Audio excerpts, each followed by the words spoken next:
हरिखाख्या मङ्गलं पुरुषोत्तम माधव माधव वाक्य माधव माधव हरि स्मरन्ति माधव नित्य सर्वकार्येषु माधवं शुक्लम्बरधरं विष्णु शशिवर्णं चतुर्भुज प्रसन्नं वदनं ध्याते सर्वघ्न प्रशान्तये श्रुतसकलकल्याणं भजनं यत्र जयते पुरुषं तमनं नित्यं भजामि शरणं हरि शान्तकारं भुजगशयनं पद्मनाभं सुरेशं विष्णुधरं गगनसदृशं मेघवर्णं सौदगं लक्ष्मीकान्तं कमलनयनं योगिनं। आप सबका स्वागत है आपके चहीते कार्यक्रम दशभुजा में, जहां आज हवाओं में घुली हुई है उड़ीसा की सुगंध और समुद्र की लहरों में बह रही है उत्कल दिवस की मधुर ध्वनि। और इसी में आज श्री भगवान जगन्नाथ की आरती और उनके आशीर्वाद के साथ हम अपने कार्यक्रम का शुभारंभ कर रहे हैं। 1 अप्रैल को मनाया जाता है उत्कल दिवस। उत्कल दिवस इसलिए मनाया जाता है क्योंकि इसी दिन उड़ीसा राज्य बना था और इसी को आज सेलिब्रेट करने के लिए यहाँ उत्कल समाज में प्रवासी उड़ीसा के सभी भाई बहनें एकत्रित हुई हैं। और आज उत्कल दिवस की जो भी हिस्ट्री है, जिस तरह से ये राज्य बना है, उसके बारे में हम और भी गंभीरता से जानेंगे। सालों पहले उड़ीसा से आए हुए भाई बहनें यहाँ पर बसे तो हुए हैं, लेकिन उनकी जो डोर है, मन की डोर, वो अपनी जन्मभूमि से जुड़ी हुई है।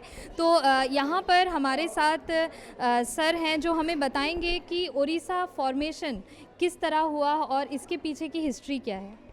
आज का जो उड़ीसा, आधुनिक उड़ीसा है, इसका जो इतिहास है, ये इतिहास को हम देखेंगे तो ये हमारा महाभारत का टाइम से भी इसका पूरा विवरणी है। महाभारत में भी इसका विवरणी है। तब से विभिन्न टाइम में अलग अलग समय पे इसका नाम अलग हुआ है, जैसे कि उत्कल, कलिंग, उड्र, कंगोद, विभिन्न नाम पे इसका नामित हुआ है। तो आज ये आधुनिक उड़ीसा, ये जो उड़ीसा का जो गठन हुआ है, ये जब इसको इतिहास को जो हम स्टडी करेंगे तो हमारा इतिहास, संपूर्ण इतिहास हमारा ख्रिस्टपूर्व 3 शताब्दी से पहले इसका इतिहास के बारे में पूरा विवरणी अवेलेबल है।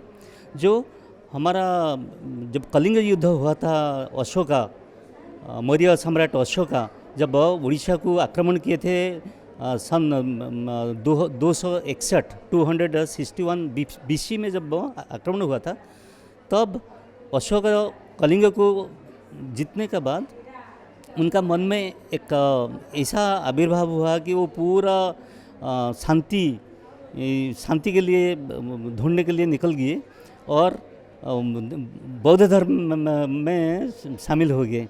तब से ये जो कलिंग, इसको कलिंग युद्ध बोलते हैं। कलिंग युद्ध का बाद, उसका बाद जो है बहुत सारे बहुत पराक्रमी राजा आए हैं। सबसे जो पराक्रमी छेदी वंश का जो राजा थे खारवेल, हम सब इतिहास में जब जानते हैं खारवेल, उनका समय पे उड़ीसा जो कलिंग का जो गंगा से गोदावरी तक व्याप्त था। और उस टाइम में हमारा जो उत्कल का जो नौवाणिज्य का जो एक्सीलेंस और ये बहुत व्यापक था, जाभा, सुमात्रा, बोर्नियो तक व्यापक था। उसका बाद अलग अलग समय में बहुत सारे राजा आए। उसका बाद फिर मराठा, इसको लगभग 1550 का बाद मराठा, इसको मराठा नहीं, हमारा सुल्तान, दिल्ली सुल्तानेट इसको करीब 150 साल तक, 1650 तक इसको शासन में रहे। उसका बाद ऑफकोर्स मराठा 50 साल तक मराठा शासन में रहा, उत्कल मराठा शासन में रहा। उसका बाद फिर ब्रिटिश आए, ब्रिटिश करीब 150 साल तक ब्रिटिश शासन किए। तब से ये उत्कल को बंगाल, बिहार और उड़ीसा ये एक ही राज्य का रूप में नामित था।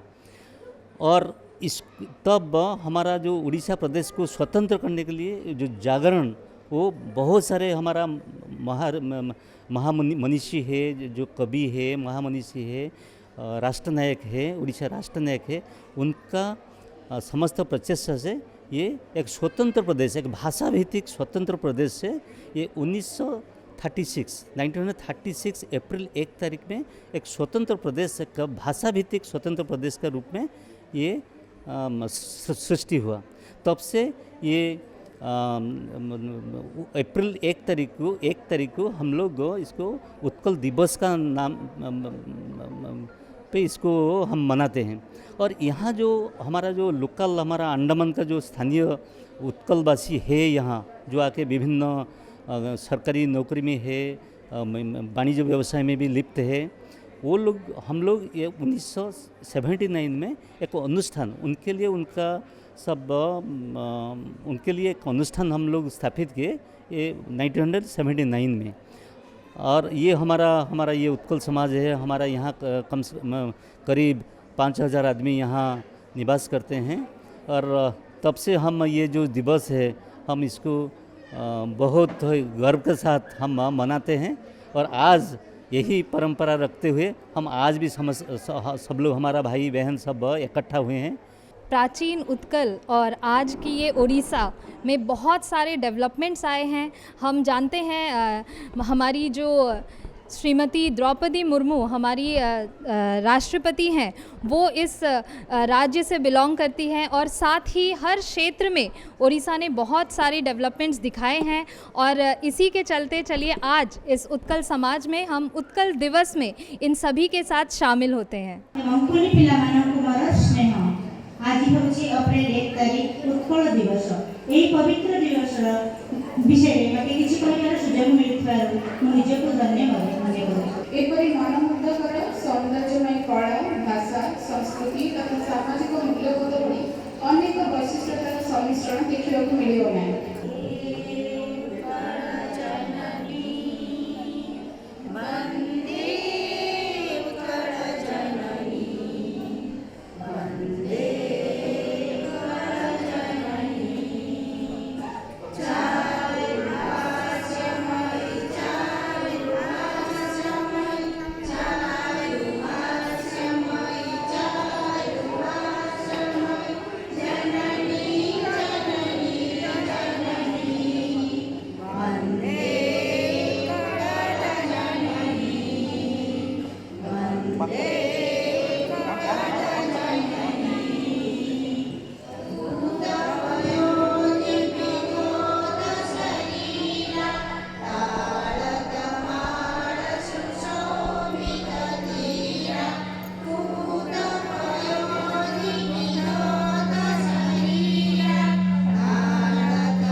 वंदे उत्कल जननी। इस गीत में ओडिशा प्रदेश को एक माँ के रूप में देखा गया है और उनकी जय जयकार की जा रही है। साथ ही ओडिशा की सुंदरता, प्राकृतिक सुंदरता और सांस्कृतिक सुंदरता का भी वर्णन है।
लक्ष्मी पुराण एक बहुत ही महत्वपूर्ण कल्चर और बहुत ही महत्वपूर्ण पार्ट है जो कि जगन्नाथ कल्चर से बहुत ही अंदरूनी तरीके से जुड़ी हुई है। पूरे भारतवर्ष में खास करके पूर्वी भारत में इस चीज़ का चलन है जहाँ पे माँ लक्ष्मी की पूजा को बहुत ज़्यादा महत्व दिया जाता है और श्री जगन्नाथ और माँ लक्ष्मी जो कि उनकी अर्धांगिनी है, ये किस तरह से माँ लक्ष्मी को ज़्यादा महत्व दिया जाता है, ये इसके बारे में हम जानेंगे यहाँ की महिलाओं से। तो हम आपसे जानना चाहते हैं ये लक्ष्मी पुराण, इसका महत्व क्या है और इसके कुछ बोल जिसके मतलब हम जानना चाहेंगे। एक्चुअली क्या है ना, ये वुमेन एम्पावरमेंट आज का कॉन्सेप्ट है, बट वो काफ़ी साल से हमारे भारत के संस्कृति में है। और ओडिया और जगन्नाथ, ये तीनों नाम को कोई अलग नहीं कर सकता है, ये तीनों एक दूसरे में समाये हुए हैं। तो जो लक्ष्मी पुराण आपने अभी सुना, उसमें बेसिकली ये होता है कि एक शूद्र जो कि माँ लक्ष्मी की आराधना करती है अपने मन से। इतने सारे बैरियर्स होने के बाद, गरीबी होने के बाद भी वो माँ को पूजती है और माँ खुश होके उनके घर पे जाती है। लेकिन जगन्नाथ जी के बड़े भाई बलभद्र या बलराम जी उनको श्री मंदिर में आने को मना करते हैं, क्योंकि वो उच्च कुल के थे और वो एक शूद्रा थी, नीच जाति की थी, जो भक्त थी माँ की।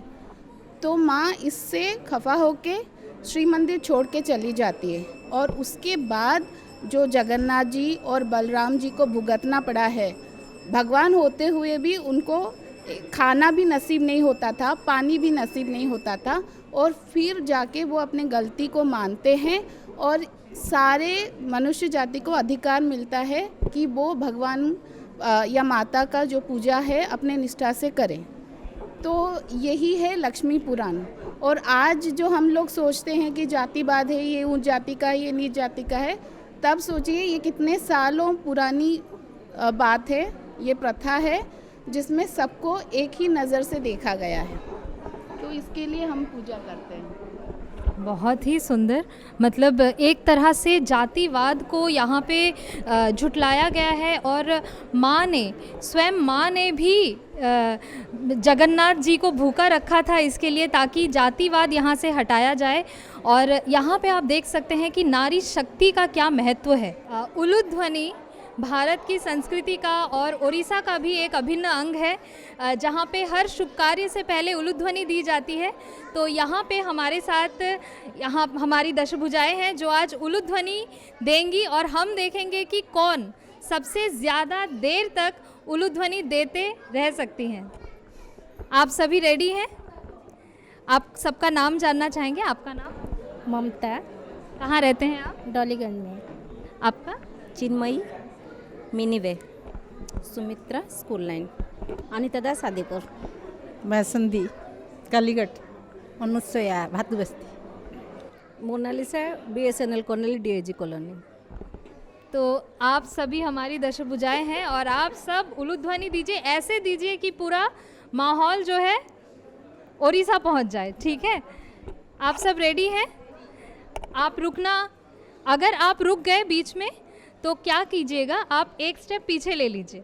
ठीक है, और जो उलूध्वनि कंटिन्यू कर रहे हैं वो अपने स्थान पर खड़े रहें। 3 के काउंट पे आप स्टार्ट करेंगे। सभी रेडी? 1 2 3।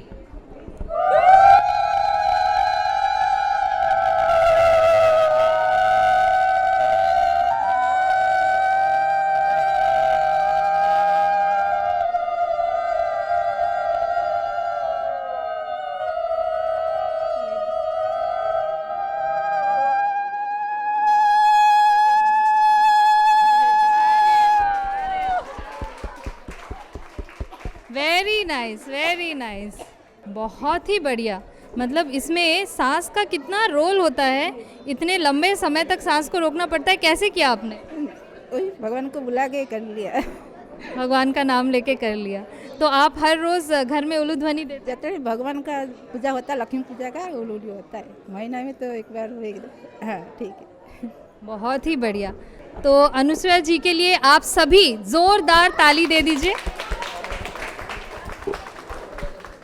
यहाँ पे हम देख रहे हैं कि रंगोली बनाई गई है, लेकिन ये कुछ अलग तरह की रंगोली है। हम इसके बारे में जानना चाहेंगे कि इसे आप क्या कहते हैं और ये किस तरह से बनाई जाती है। हमारे इधर, बाकी सारे हमारे भारतवर्ष में रंगोली कलरफुल होता है, पर हमारा ये जो होता है ये कच्चे चावल को पीस के उसका घोल से ही बनाते हैं और ये माँ लक्ष्मी का फेवरेट है और इसी से ही उन्हीं का पूजा स्टार्ट होता है। और सबसे उनका फेवरेट ये कमल वाला फूल और उसमें चरण पादुका। तो माँ लक्ष्मी ये देखेगी जहाँ पे भी ना, उधर वो खींची आ जाती है। तो माँ लक्ष्मी इसी से प्रसन्न होती है और कृपा बरसाती है। यहाँ पे माँ लक्ष्मी के पैरों की छाप बनाई गई है जो मंदिर की तरफ अग्रसर हो रही है। इसका ये मतलब है कि माँ लक्ष्मी इस मंदिर में प्रवेश कर रही हैं और जहाँ पर सफाई साफ़ सुथरी तरीके से मन को साफ रख के माँ लक्ष्मी की आराधना की जाती है। माँ लक्ष्मी स्वयं वहाँ पर आविर्भूत होती है और सबको अपना आशीर्वाद देती हैं। यहाँ पे सभी उत्कल दिवस में शामिल हुए हैं और मैं आपसे पूछना चाहूँगी कि आप उड़ीसा के कौन से भाग से हैं? मैम मैं उड़ीसा से ढेंकानाल डिस्ट्रिक्ट से हूँ और मैं राउरकेला में पढ़ी बड़ी हूँ और मतलब अच्छा लगता है मुझे वहाँ पे। और मैं यहाँ से 4 साल से आई हूँ, अभी तो फ़िलहाल इधर से जा रही हूँ, लेकिन अच्छा लगा। और उड़ीसा की संस्कृति बहुत अच्छा है, मतलब बहुत पुराने है। और उत्कल दिवस वहाँ कैसे मनाई जाती है? उत्कल दिवस में हम स्कूल कॉलेज में ऐसे मनाया जाता है और ऑफिस वगैरह में मनाए जाते हैं। ठीक है, ऐसे मतलब कोई कल्चरल प्रोग्राम जैसे बना के और ओडिसी डांस वगैरह कराते हैं। बहुत मिस करते हैं हम क्योंकि हम छुट्टियों में साल में कभी कभार जाते हैं, जाके एंजॉय करते हैं। चलिए, बहुत बढ़िया। आप आज भी एंजॉय कीजिए और हम आशा करते हैं आपको यहाँ पे भी एक छोटी सी झलक मिलेगी उड़ीसा की। तो मैं आपसे जानना चाहूँगी कि उड़ीसा में और कौन कौन से फेस्टिवल्स मनाए जाते हैं और किस तरह से मनाए जाते हैं? उड़ीसा में रथ यात्रा, दीपावली, होली, ये सारे फेस्टिवल मनाए जाते हैं। तो ये सभी फेस्टिवल्स आप यहाँ पे भी मनाते हैं अंडमान में? हाँ, मनाते हैं, सब इधर आके मनाते हैं, कुछ घर पे मनाते हैं। तो वहाँ से और यहाँ में क्या अंतर है? कुछ परिवर्तन आपको लगता है कुछ है यहाँ पे? हाँ, लगता तो है परिवर्तन, क्योंकि वो तो उधर तो अपने ही सारे हैं, इधर गिने चुने लोग हैं तो एक साथ मिलते हैं, मनाते हैं। लेकिन यहाँ इस उत्कल सोसाइटी के माध्यम से आप सबको एक ऐसा प्लेटफॉर्म मिला है जहाँ पे सभी भाई बहनें यहाँ पे एकत्रित होती हैं। आपको एक अपनापन सा लगता होगा, कैसा लगता है? बहुत अच्छा लगता है। मैंने उड़िया में बोलूँ या हिंदी में बोलूँ? जो भी आप लैंग्वेज में बोलना चाहते हैं। बहुत बढ़िया लगे ठीक, कहीं ना एठी एमती लगे आम देश को आम राज्य को किसी समय पे आसी जाइछु, एमती ही लगे, तो भल लगे, बहुत भलो लगुछु। नाइस। आप कितने सालों से अंडमान में हैं? 2 साल से। उससे पहले उड़ीसा में थे, तो आपको यहाँ पे आपका मन लगता है? पहले तो मन लग रहा था, अभी थोड़ा मन लग रहा है, अच्छा लग रहा है। तो यहाँ पे जो भी फेस्टिवल्स होते हैं, उड़ीसा के फेस्टिवल्स, वहाँ आप अटेंड करते हैं? यस। तो वही वहाँ पे जिस तरह का फेस्टिवल होता है, यहाँ पे जब आप अपने भाई बहनों से मिलते हैं, उड़ीसा के बाकी के भाई बहनों से, तो कैसा महसूस होता है? बहुत अच्छा लगता है, बहुत अच्छा लगता है। आप उड़ीसा के कौन से भाग से? हम लोगों का पुरी है।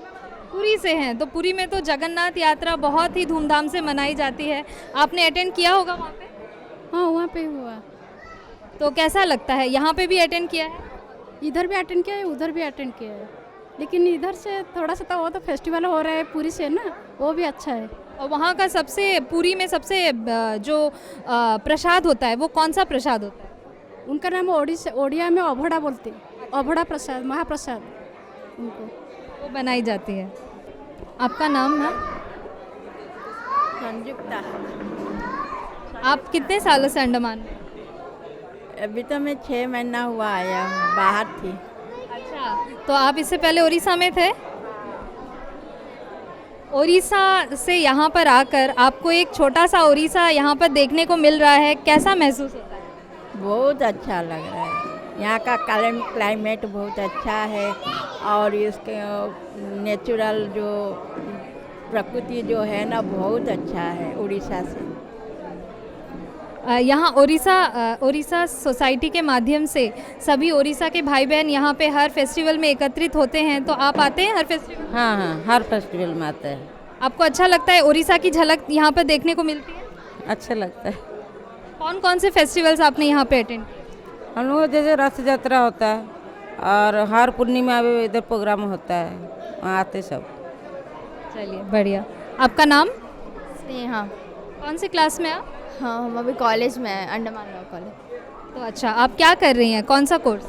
लॉ कर रहे हैं। लॉ कर रहे हैं। तो आप यहाँ पे सारे फेस्टिवल्स अटेंड करते हैं? जी, स्टार्टिंग से यहीं पे है। तो आपको कैसा लगता है? आप अपने कल्चर को यहाँ पे जान पा रही हैं, क्योंकि आप लोग आगामी पीढ़ी है, आपको इस कल्चर को आगे बढ़ाना है, तो आपने यहाँ पे क्या क्या सीखा है अपने कल्चर के बारे में? बहुत सारे फंक्शन होते हैं आई थिंक लाइक रथ यात्रा हो गया, उत्कल दिवस, फिर पूर्णिमा वगैरह सब तो होता है, तो हम भी एंजॉय करते हैं और ऑब्वियसली हम सब फ्रेंड्स मिल भी जाते हैं तो हम डांस भी परफॉर्म करते हैं, सो ऑब्वियसली सब समझ जाते हैं। चलिए, thank you, all the best for your future. नमस्कार मैम, आपने ये जो साड़ी पहनी हुई है, यहाँ पे कई सारे हमारी दशभुजाओं ने ऐसा ही साड़ी पहना हुआ है, ये कौन सी साड़ी है और इसका क्या महत्व है? ये साड़ी हम लोग जो उड़ीसा में हर स्त्री पहनते हैं। ये एक्चुअली बहुत साड़ियाँ हैं जिसमें बोमकई पाटो है, संबलपुरी पाटो है, खंडवा पाटो है, तो ये साड़ी को बोमकई पाटो बोलते हैं। तो ये सभी वहीं पे तैयार होती है? हाँ, यहाँ सब नयागढ़ ये वगैरह एरिया, मयूरभंज उस एरिया में वगैरह में ये सब साड़ियाँ एक ही सूते में उन लोग बुनते हैं। और ये हर साड़ियाँ एक एक पीस ही रहती है, दो पीस नहीं रहती है। एक साड़ी की एक पीस माने एक ही सूते में, रेशम की सूते से ये बुनी जाती है। तो आप सब यहाँ पे जो साड़ी पहन के आप उड़ीसा के कल्चर को रिप्रेजेंट कर रहे हैं। यहाँ पे जैसे कि आपने संबलपुरी साड़ी कहा, वो बहुत ही फेमस है उड़ीसा में। और कौन कौन सी फेमस चीज़ें हैं उड़ीसा में, इसके बारे में जानना। उड़ीसा में सबसे बड़ी फेमस चीज़ तो मैं खाने पे जाऊँ तो दही वड़ा, आलूदम, पहाड़ी रसगुल्ले एंड छेनापुरो। सबसे बड़ा है पखालो हम लोग का, जो राष्ट्रीय फूड है देखा जाए तो उड़ीसा का। एंड है सबसे मुझे जो अच्छा लगता है वो है दही वड़ा आलूदम। श्री महाप्रभु जगन्नाथ जी के कई सारे ऐसे भजन हैं जो मन को मोह लेते हैं।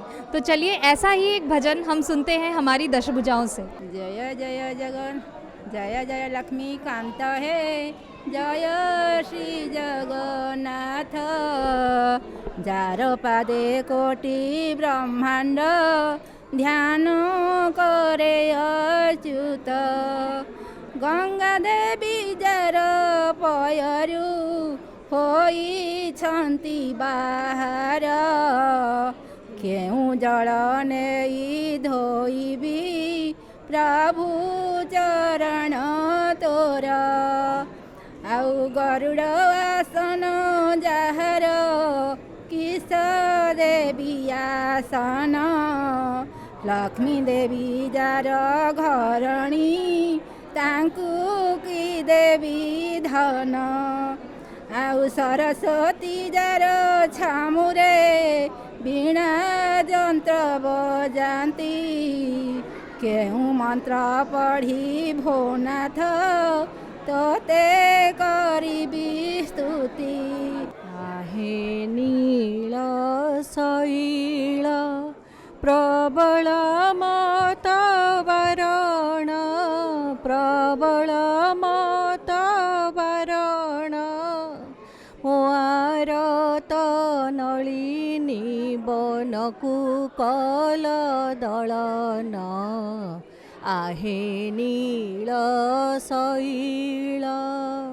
घोर बने मृगुणी को पड़ीथिला कषण, घोर बने मृगुणी को पड़ीथिला कषण।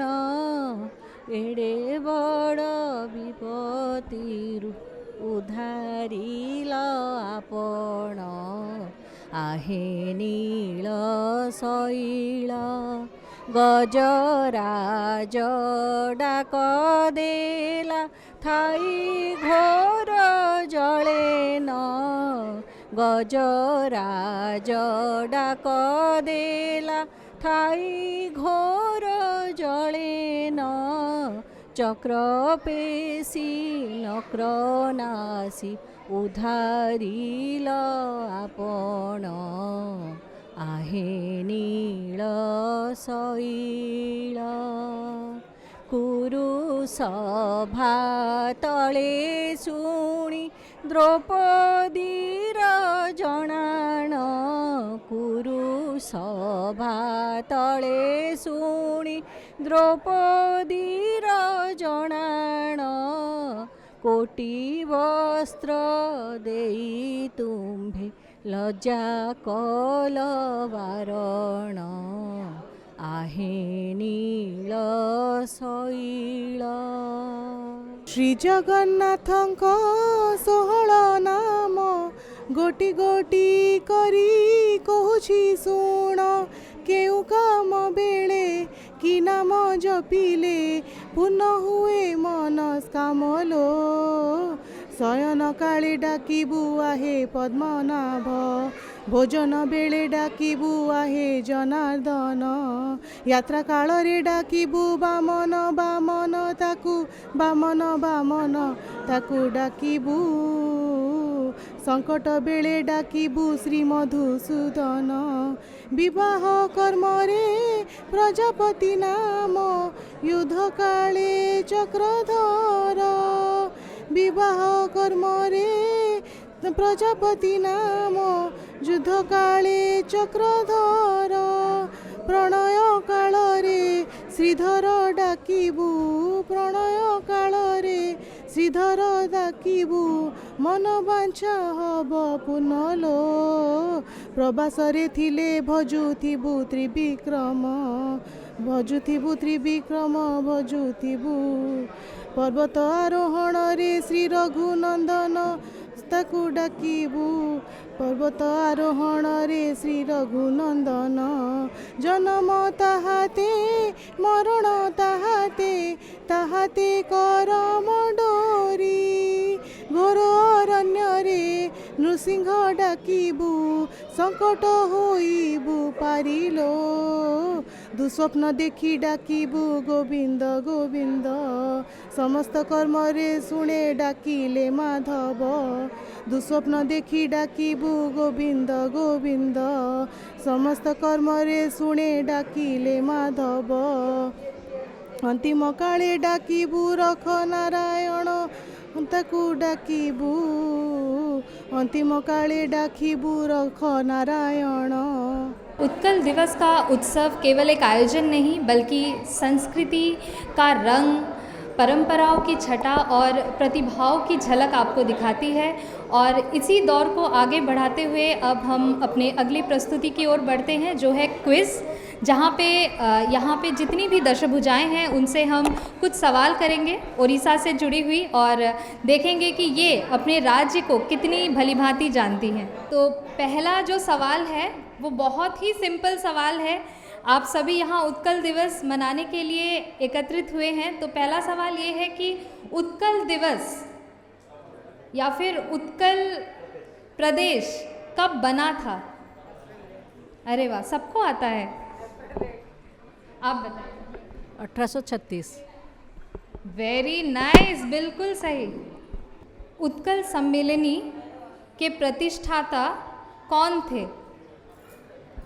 देखिए फिर से सभी हाथ ऊपर की तरफ दिखाई दे रहे हैं। आपका नाम? मेरा नाम ममता है, मधुसूदन दास है। ये सही है? इन्होंने जो कहा सही है? बिल्कुल सही है, जोरदार तालियां। अगला सवाल, इनमें से कुछ लोग मुझे ऐसा लगता है कि पहले से अपने हाथ ऊपर ही रखेंगे क्योंकि बहुत कॉन्फिडेंट है कि इन्हें सब आता है। चलिए मैं अगला सवाल करती हूँ, ये भी काफ़ी इजी है। उड़ीसा के प्रेजेंट मुख्यमंत्री का नाम? आपका नाम? नमिता महंतो। आपको आंसर पता है? श्योर हैं आप? अच्छा, आंसर बताइए। मोहन चरण माझी। वाह, क्या बात है, क्या बात है। देखिए कितना जानती हैं ये अपने स्टेट के बारे में। Very nice. अब अगला सवाल, उड़ीसा में अभी कितने ज़िले हैं? आपका नाम? रीना गिरी है और 30 जिले हैं। बिल्कुल सही, जोरदार तालियां। मुझे लगा था मतलब आप थोड़ा डिस्कस करेंगे, है ये है नहीं है, लेकिन ऐसा कुछ भी नहीं है, आप सभी काफ़ी कॉन्फिडेंट हैं। चलिए नेक्स्ट क्वेश्चन, कविवर उपाधि किनको मिला है? कविवर उपाधि किनको दिया गया है? आपका नाम? अनुश्रुता राधानाथ राय। सही है, देखिए बिल्कुल सही। तो आप इनके बारे में थोड़ा कुछ बताइए हमें। ज़्यादा तो नहीं बता सकती क्योंकि स्कूल में हम लोग पढ़ते थे, बट बहुत ही फेमस पोएट थे। तो उन्हें कविवर उपाधि से सम्मानित किया गया था जी। चलिए अगले क्वेश्चन पे बढ़ते हैं। ये उड़ीसा की हिस्ट्री से रिलेटेड क्वेश्चन है। जब उड़ीसा स्वाधीन हुआ था तो स्वाधीनता के बाद उड़ीसा के प्रथम मुख्यमंत्री कौन थे? स्वाधीनता के बाद उड़ीसा के प्रथम मुख्यमंत्री कौन थे? आपका नाम? सुचित्रा है। हरे कृष्ण महताब। हरे कृष्ण महताब जो स्वतंत्र उड़ीसा के प्रथम मुख्यमंत्री थे। बहुत ही बढ़िया खेल रहे हैं आप सभी। देखिए यहाँ की जो दशभुजाएं हैं वो कितनी ज़्यादा अवेयर है, कितनी ज़्यादा नॉलेजेबल है अपने स्टेट को लेकर और अपने कल्चर को लेकर। ये बहुत ही अच्छी बात है क्योंकि यही है जो इस संस्कृति को और इस चीज़ को अपने अगले जनरेशन्स को दान करेंगी। तो ये इतनी ज़्यादा नॉलेजेबल है तो इसी चीज़ को ये अपने नेक्स्ट जनरेशन में भी पहुंचाएगी। चलिए अगले सवाल पर बढ़ते हैं। जब ये कार्यक्रम शुरू हुआ तो इन सभी महिलाओं ने सभी महिलाओं ने नहीं, यहाँ पे उपस्थित जितने लोग हैं उन सभी ने एक गीत गाया था, वंदे उत्कल जननी। तो वंदे उत्कल जननी के रचयिता कौन है? किन्होंने ये गीत लिखा है? आपका नाम? मेरा नाम सोनीता। लक्ष्मीकांत महापात्र। कांत कवि लक्ष्मीकांत महापात्र। बिल्कुल सही। उनके बारे में थोड़ा और जानना चाहेंगे? मुझे तो नहीं पता, बस ये पता है कि उन्होंने रचना की थी वंदे उत्कल जननी की। उड़ीसा में चैतन्य महाप्रभु के साथ मिलकर वैष्णव धर्म का प्रचार प्रसार करके उसे आगे बढ़ाने में पंच सखाओं का बहुत बड़ा योगदान था। तो हम जानना चाहेंगे कि पंच सखा में कौन कौन शामिल थे, उनके नाम क्या हैं? आपने सुना है पंच सखा के बारे में, जिन्होंने वैष्णव धर्म का प्रचार किया था? यहाँ पे कोई है? अच्छा, आप दोनों मिलकर बोलना चाहेंगे? दोनों मिलकर बोलना चाहेंगे। चलिए आपसे स्टार्ट करते हैं। बलराम दास। अच्छा, बलराम दास एक थे। जगन्नाथ दास, अच्युतानंद दास, अनंत दास और जसवंत दास। अरे वाह, बहुत ही बढ़िया, बहुत बढ़िया, एक जोरदार ताली। तो ये सभी थे जिन्होंने वैष्णव धर्म का प्रचार किया था उड़ीसा में, और आगे चलकर उड़ीसा में ये जो कीर्तन करने की जो प्रथा है इसे बहुत आगे तक ले जाई गई। तो ये पंच सखा ही थे जिन्होंने इस धर्म को आगे तक लेने में सहायता की थी। अब आगे हम अगले सवाल पर बढ़ते हैं। जगन्नाथ महाप्रभु का एक बहुत ही प्रसिद्ध कविता का ग्रंथ है जिसे गीत गोविंद के नाम से जाना जाता है। तो हम आपसे ये पूछना चाहते हैं कि गीत गोविंद की रचना किन्होंने की थी? इसके रचयिता कौन थे? सुमित्रा। सुमित्रा जी, गीत गोविंद क्या है उसके बारे में पहले थोड़ा सा बताइए, फिर हम जानेंगे आपसे जो इस सवाल का जवाब। नहीं आइडिया मेरे को। इसका आंसर है जयदेव। आंसर जयदेव। जयदेव है। और गीत गोविंद क्या है, यहाँ पे कोई बोलना चाहेंगे? उसमें राधा कृष्ण की स्टोरी है जो जयदेव ने अपने भाषा में भगवान के मतलब सुनाने के लिए बोला था। अच्छा, तो गीत गोविंद में जगन्नाथ महाप्रभु और राधा कृष्ण की जो गाथाएं हैं उनके बारे में वर्णना की गई है, और इस वर्णना को एक सम्मिलित रूप से गीत गोविंद नाम से प्रचार और प्रसार किया गया। तो गीत गोविंद के रचयिता हैं कौन है? सब एक साथ बोलेंगे? Very nice. तो बहुत बहुत तालियां आप सभी के लिए। आपने बहुत अच्छा अपने संस्कृति को संभाल के रखा है और इतना आप जानकार हैं इसके बारे में। तो हम सभी आपके शुक्रगुजार हैं कि आपने अपनी संस्कृति को, अपने धरोहर को इतना ज़्यादा सम्मान दिया है। आप सबको मेरा बहुत बहुत धन्यवाद। आप सभी हमारे साथ जुड़े हुए हैं हमारे इस कार्यक्रम दशभुजा में, और आज हम जहां आपको ओडिशा के ओर ले चले हैं, और ओडिशा केवल सांस्कृतिक और कला के क्षेत्र में ही नहीं बल्कि अपने खान पान में भी कई रंगों को दर्शाती है, और यहाँ पे उसकी एक छटा आपको देखने को मिलेगी। ये पहला आइटम है, तो इसे किसने प्रिपेयर किया, इसका नाम क्या है और इसका क्या महत्व है? इसको बोलते हैं हम लोग उड़िया में पखाड़ भात। इसको हम लोग मार्च 20 को भी इसको पखाड़ा दिवस में पालित होता है। इधर में हम लोग उड़ीसा में पखाड़ा दिवस पालित होता है। अच्छा, तो इसके ऊपर एक पूरा दिन आपने जो है डेडिकेट किया है, पखाड़ दिवस। तो इसकी क्या महत्वता है, क्यों इसे इतना इम्पोर्टेंस दिया जाता है? क्योंकि ये गर्मी के दिन में ठंडाई के लिए, शरीर को ठंडा देने के लिए खाया जाता है। इसमें दही मिक्स किया जाता है और भगवान जगन्नाथ जी का भी प्रिय खाद्य है। अच्छा, तो भगवान जगन्नाथ जी भी इस खाद्य को इतना पसंद करते थे और इसे पखाड़ भात कहा जाता है, जो गर्मी में हमें राहत देती है। इसे तैयार करने में कौन कौन सी चीज़ों का आपने इस्तेमाल किया है? पखाड़ में दही डाला, दही, धनिया पत्ती और मिर्ची, और ये सजना फली आलू फ्राई, ये पोटल फ्राई, ये आलू फ्राई, ये करेला चिप्स, वो एक कड़ुआ वो बड़ा होता है, वो बड़ी भरता, टमाटर भरता, वो आम चटनी, वो आम का खट्टा है, ये साग भजा, ये बैगन भरता, ये बैगन फ्राई। तो इन सभी चीज़ों को पखाड़ भात के साथ ही खाया जाता है इसको साथ। बहुत ही सुंदर आपने यहाँ पे जो प्रेजेंटेशन दिया है, काफ़ी सुंदर। ये कौन सी डिश है? ये मालपुआ है। ये भी जगन्नाथ महाप्रभु के पास प्रसाद के रूप में लगता है। ये उनको बहुत पसंद है। ये मैदा, सूजी और पका वाला केला, दूध, सौंफ, ये सब डाला जाता है, और ये भगवान जी का बहुत प्रिय खाद्य है, स्वीट है। ओके, नेक्स्ट दही वड़ा और आलू दम है।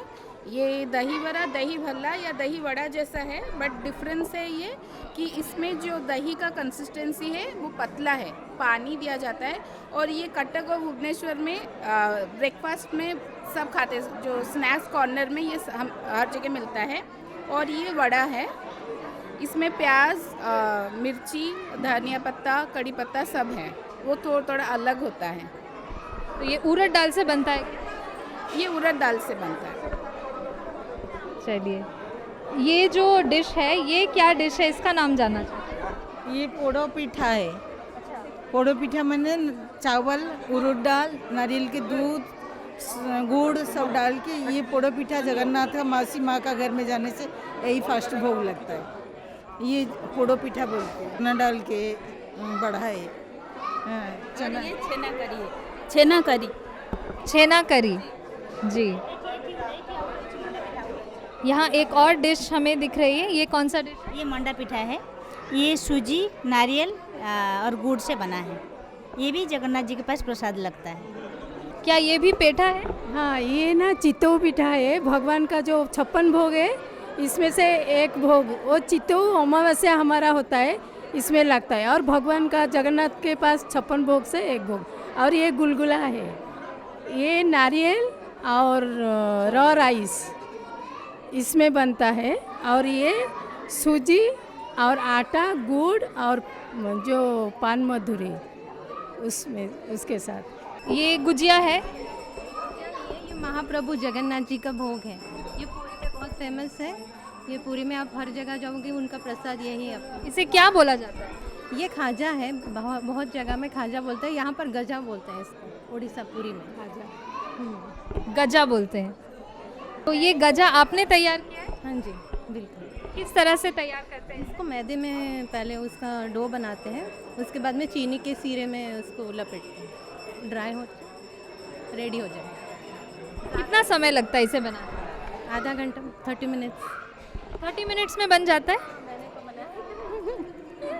अरे वाह, जोरदार तालियां इन सभी दशभुजाओं के लिए।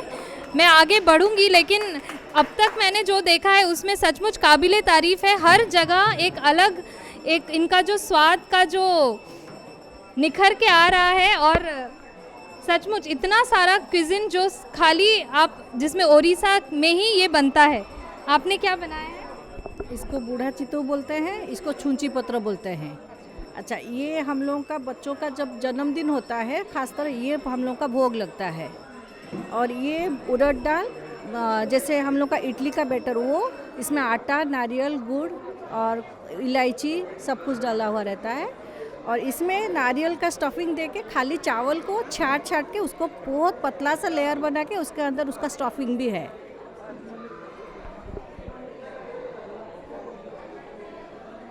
ये आपने बनाया है? ये क्या है? ये तो पीठा है और ये घुगनी है। ये हम लोग उड़ीसा का सुबह का ब्रेकफास्ट है। सुबह सुबह ये वाला खाते हैं ज़्यादातर घर में। कैसे बनता है ये? वो तो अरहर दाल और कच्चा चावल में बनाते हैं इसको। और ये तो मटर का सब्जी है। तो साउथ इंडिया में भी इसी प्रकार का एक डिश बनता है, डोसा। हाँ, ये लेकिन हम लोग उड़ीसा में पीठा बोलते हैं इसको।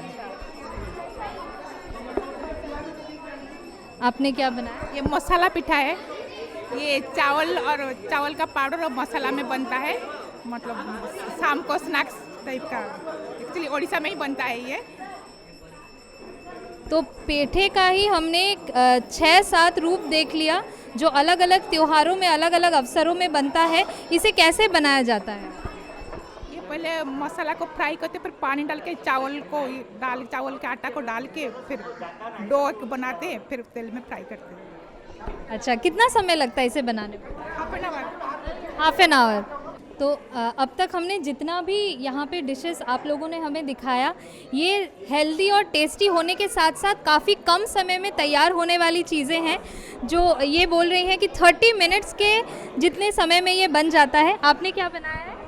मैम, इसे हम ओडिया में बीरी गजो बोलते हैं।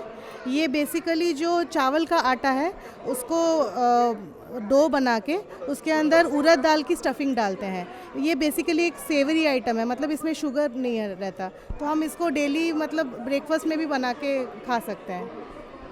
तो ये बॉडी के लिए काफ़ी हेल्दी। जी, इसमें शुगर नहीं है, तो इसको हम ऐसे ही ब्रेकफास्ट में बना सकते हैं, रेगुलर बेसिस में बना सकते हैं। जी।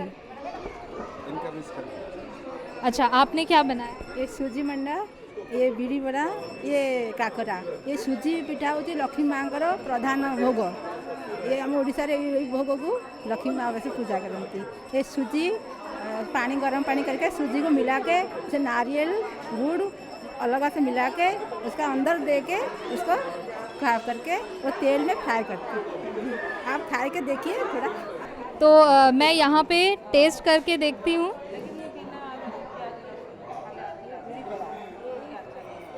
ये वड़ा है,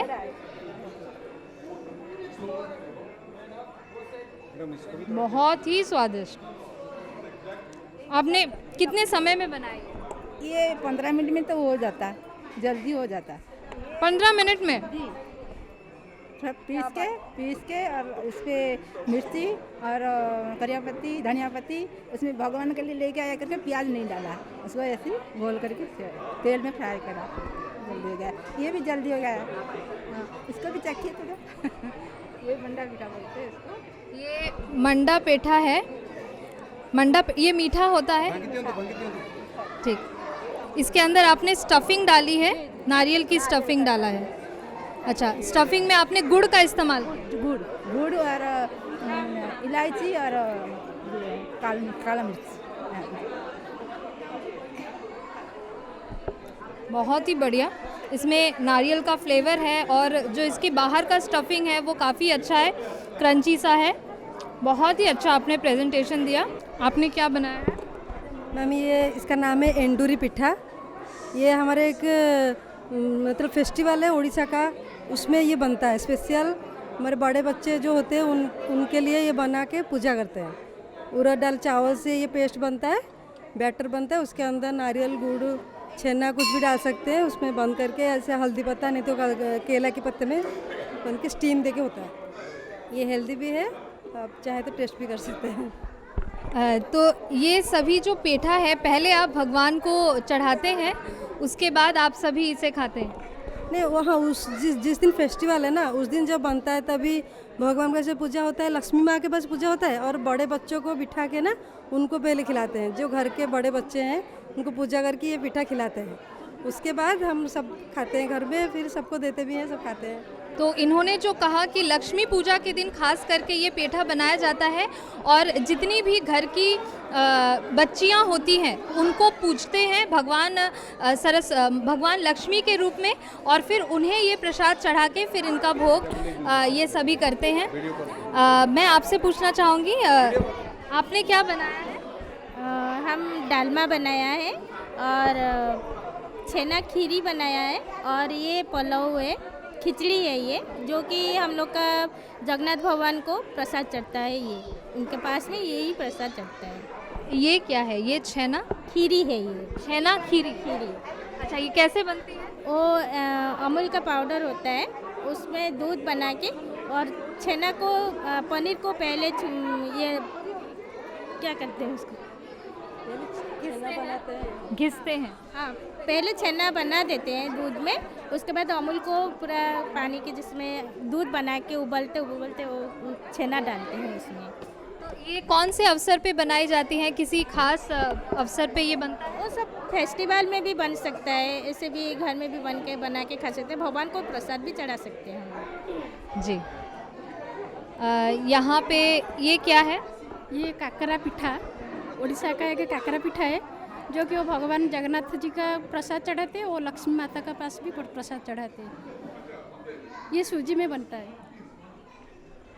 तो ये आपने जब तैयार किया है तो इसे ब्लास्ट में फ्राई किया है? नहीं, पहले बॉईल करके और वो नारियल का स्टफिंग दे के करते हैं, उसके बाद फ्राई करते हैं ऑयल में। तो सूजी का कोटिंग है बाहर और अंदर नारियल का स्टफिंग।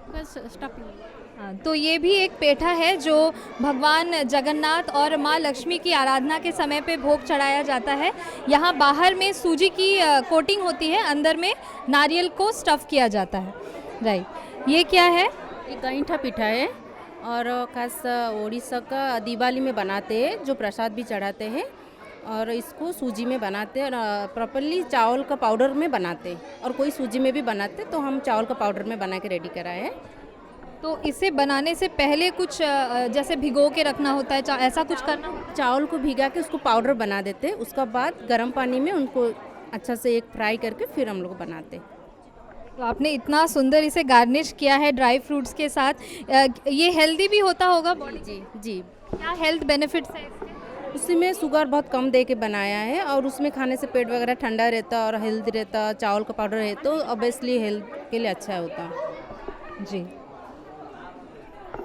मैम, मैंने रसगुल्ला, गुड़ का रसगुल्ला और छेना पोड़ो, हमारा जो उड़ीसा का फेवरेट डिश है, वो बनाया हुआ है।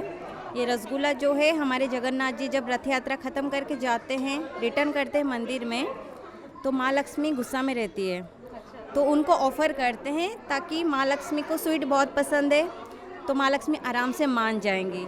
तो उस दिन को हमारे उड़ीसा में रसगुल्ला दिवस भी मनाया जाता है। और ये हमारा छेना पोड़ो है, इसका भी मतलब एक दिवस है, अप्रैल 11, उस दिन छेना पोड़ो दिवस भी मनाते हैं। और ये हमारे इधर एक डिस्ट्रिक्ट है नयागढ़, वहाँ पे इनोवेट किया गया था, जिन्होंने किया था उनका नाम है सुदर्शन साहू। उनका एक थोड़ा सा छेना बच गया था, और रात में ऐसे ही एक भगोने में रख के ना, जलते हुए चूल्हे जो बुझ जाते ना, उसी में रख के रात को सो गए थे। सुबह उठे ना तो उनका ऐसे ये डिश बन गया, तो उसका नाम उन्होंने दे दिया, वो जला हुआ था, तो उसी से छेना का पोड़ो हो गया, तो उसका नाम छेना पोड़ो हो गया। अच्छा, जल गया इसीलिए छेना पोड़ो हो गया। वाह वाह वाह। और ये जो आप बोल रहे हैं रसगुल्ला, ये मुझे गुलाब जामुन जैसा दिख रहा है। गुड़ का रसगुल्ला है ये गुड़ का रसगुल्ला है, क्योंकि जगन्नाथ टेम्पल में चीनी नहीं प्रवेश करता, तो वहाँ पे गुड़ से ही काम चलता है। अच्छा, इसके पीछे भी कोई रीज़न है, हिस्ट्री है कि चीनी क्यों नहीं प्रवेश होता है वहाँ टेम्पल में? क्यों? उस टाइम में चीनी का इनोवेशन नहीं हुआ था, तो गुड़ से ही सब काम होता रहता था। खाना पीना जो भी स्वीट्स बनता था, सब में गुड़ ही यूज़ करते थे, तो इसीलिए इसका कलर मतलब रेड कलर होता है। बहुत ही बढ़िया। ये चावल का खीर है, राइस खीर है ये भी जगन्नाथ जी का जो 56 भोग है उनमें से एक है, तो ये भी उन्हीं को ऑफ़र करने के बाद हम सब खाते हैं, हमारा फेवरेट भी है। चलिए, ये तो मैं जानती हूँ, ये दही वड़ा है। ये क्या है? ये इन्होंने बनाया। ये स्टीम है, छेना पोड़ा जैसा है। पहले छेना पोड़ा को पोड़ते हैं और उसको स्टीम देती है। वही पनीर से, दोनों पनीर से भी बना हुआ है। जब छेना है ना, छेना से बना हुआ है। तो ये पूरा पनीर से बनाया है आपने। और क्या क्या इसमें डाला है? इलायची डाला है और चीनी, इलायची, और उसको स्टीम किया, छेना को राउंड करके स्टीम किया, और सूजी, थोड़ा सा सूजी। तो जब आप इसे भगवान श्री जगन्नाथ को चढ़ाने के लिए बनाते हैं तब उसमें चीनी नहीं डलता है, तब गुड़ डलता है? हाँ। अच्छा, तो अभी आपने चीनी से बनाया है। यहाँ हमारी सभी दशभुजाओं ने हमें जगन्नाथ महाप्रभु के 56 भोग के दर्शन करवा दिए, और मैंने खुद इतना खा लिया है, पेट तो भर गया है लेकिन मेरा मन नहीं भरा है। मन तभी भरेगा जब मैं स्वयं वहाँ इन सभी चीज़ों को अपने आँखों से देखूंगी बनता कैसे है उड़ीसा जाकर। और आप सभी से भी आग्रह करती हूँ कि आप भी उड़ीसा जाएं और इस कल्चर को नज़दीकी से जाने, देखें। और देखना ना भूलें हमारा कार्यक्रम दशभुजा, जहाँ हम आपको भारत की संस्कृति की झलकियाँ ऐसे ही दिखाते रहेंगे।